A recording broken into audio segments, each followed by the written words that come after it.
As we head on into the third week of the Space-Time Smackdown metagame in Pokemon Pocket, it is looking like the Egg-Pocalypse is upon us. Let's go ahead and break down all the details that we can learn from the almost 3,000 deck lists that were played in Pokemon Pocket's largest and most competitive events this past week. Let's kick things off as always by taking a look at our week-over-week starting metagame comparison. We see Exeggutor EX increased its metagame share a dramatic amount, accounting for 24% of the starting deck list this week compared to just 13% last week. Darkrai Greninja as well as Charizard saw nominal increases in their starting play rate as well, while every other major archetype saw losses. You'll note that I'm not even counting Dialga Yanmega or Darkrai Weavile up here, as their metagame percentage has continued to dwindle week over week. We also have a new archetype in our starting metagame roundup this week, a Skarmory Magnezone variation accounting for 6% of our starting distribution. We'll get into the details of that one in just a little bit. Moving along to our performance data, we'll now be looking at the distribution of deck lists inside of the 251 decks that has 70% or higher win rate in these largest tournaments for the week. We see Exeggutor EX dominance really shown off in these metrics. It increased its starting distribution of 24% to a whopping 42% of our most successful deck lists this week. Our second best performer this week was Darkrai Magnezone variations, increasing their starting distribution by 50% up to 12% of our top performing decks. We also had three other archetypes that had nominally positive performances, with Skarmory Magnezone, Fighting Magnezone variations, and Gyarados Greninja all increasing their metagame share by roughly 30%. Our three other popular archetypes this week, Charizard, Darkrai Greninja, as well as Palkia variations, all struggled a bit, having their metagame share decrease between these starting and top performing distributions. The Palkia variations in particular have been struggling week over week and slowly dwindling. I wouldn't be surprised if no innovation is found for that deck if it vanishes from these most popular decks altogether in next week's report. With 2 weeks in a row of incredibly strong performances, Exeggutor EX Celebi is definitely the deck to beat in Pokemon Pocket right now. Looking back at historical data from our previous two formats, this dominating performance this week is actually the strongest we've ever had from a deck list that was as popular as Exeggutor variations were. This leads us to the next question: where do we go from here? Are there things we can play that give you meaningful counterplay against the Exeggutor deck?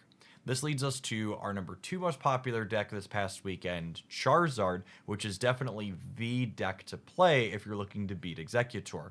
Looking at the matchup data, Charizard was beating the Exeggutor Celebi decks a whopping 70% of the time, with a sample size of hundreds of matches played.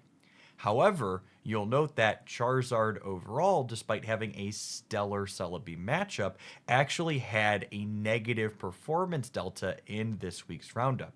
That's because while Charizard is stellar against the best deck in the format, it struggles in a number of other places.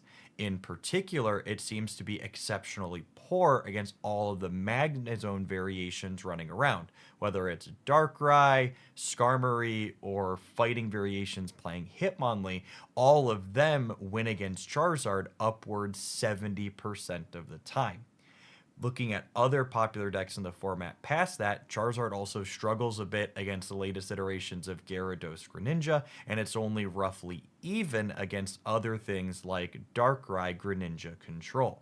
This brings us to the new kid on the block, Skarmory Magnezone. As just mentioned, this deck is very strong against Charizard Moltres, which is the second most popular deck in the format, and against the most popular Exeggutor variations, it's relatively even. From a theory perspective, I think this makes sense. I would wager Skarmory Magnezone versus Exeggutor has a lot of pretty polarized games in both directions. Sometimes the Skarmory player is going to have a tool and scramble and execute before it can evolve, but then on the other side of the coin, when that doesn't come together because the egg player has a cape, for example, Exeggutor EX can flip heads and knock out a Skarmory in one go.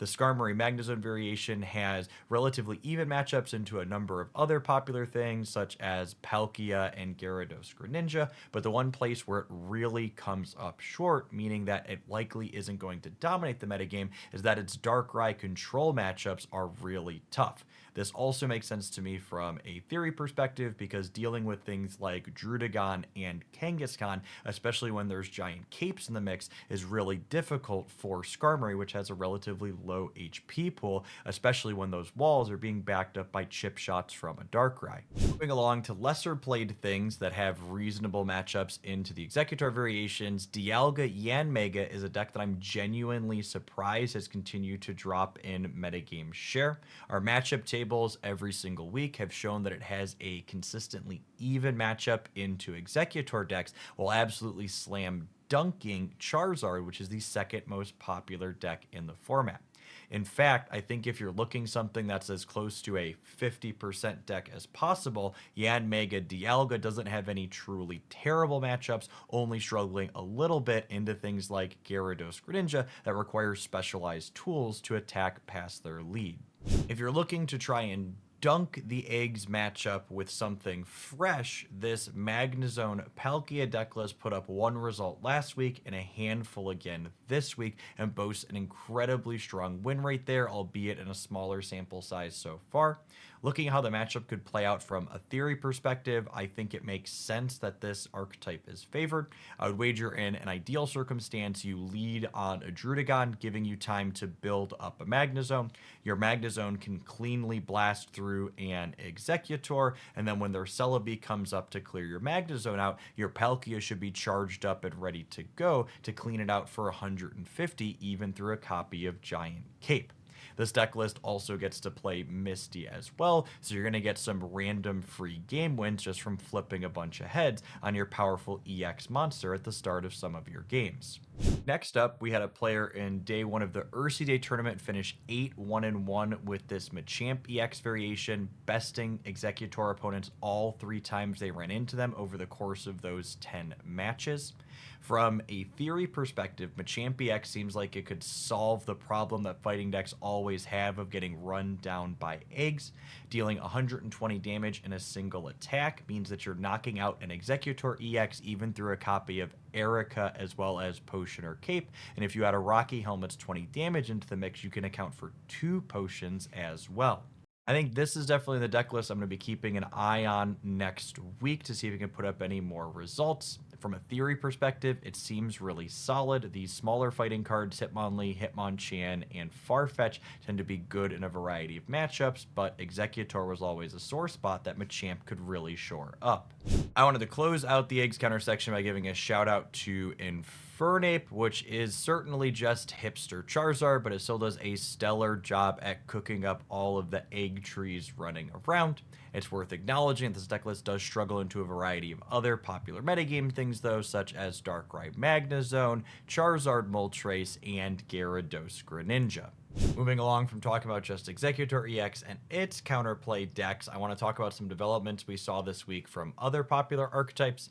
To start with, Magnezone Darkrai had a deck list featuring Spiritomb as its third Pokemon line that had a 10-0 run through the Swiss rounds of the Ursi Day tournament. It was also electing to play 2 copies of Rocky Helmet as opposed to the typical Giant Cape and or Potion that we see for a little bit sustain, positioning the deck list to be more aggressive and less defensive overall. Gyarados Greninja continues to be one of the tighter deck lists in Pokemon Pocket's metagame, but we did see a player post an 8-1-1 result in the Ursi Day tournament this week, playing a Pokemon Communication over the second copy of Froakie. This lets you start on Druddigon or a Magikarp to leap out more consistently, and gives you the ability to find your primary attacker Gyarados more frequently, I would wager.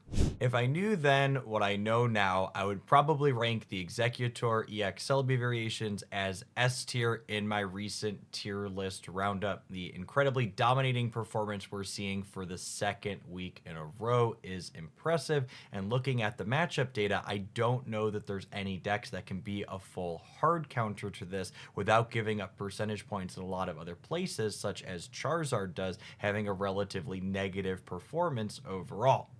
What have you figured out at home? Is there a secret deck that's been racking you up a ton of wins and putting the eggs in their place? I would love to hear about it in the comments down below. And remember, if you're looking for more sweet deck lists that did well in Pokemon Pocket tournaments in this past week, tomorrow's video is going to cover breakout new decks that spiked individual results that might be the next big thing to be taking a look at. So make sure you're subscribed to the channel to get more of that. If you enjoyed all of my statistical breakdown today, I'd encourage you to smash that like button to help this video reach some more people. I appreciate you watching all the way through to the end, and I hope your next pack is an excellent one.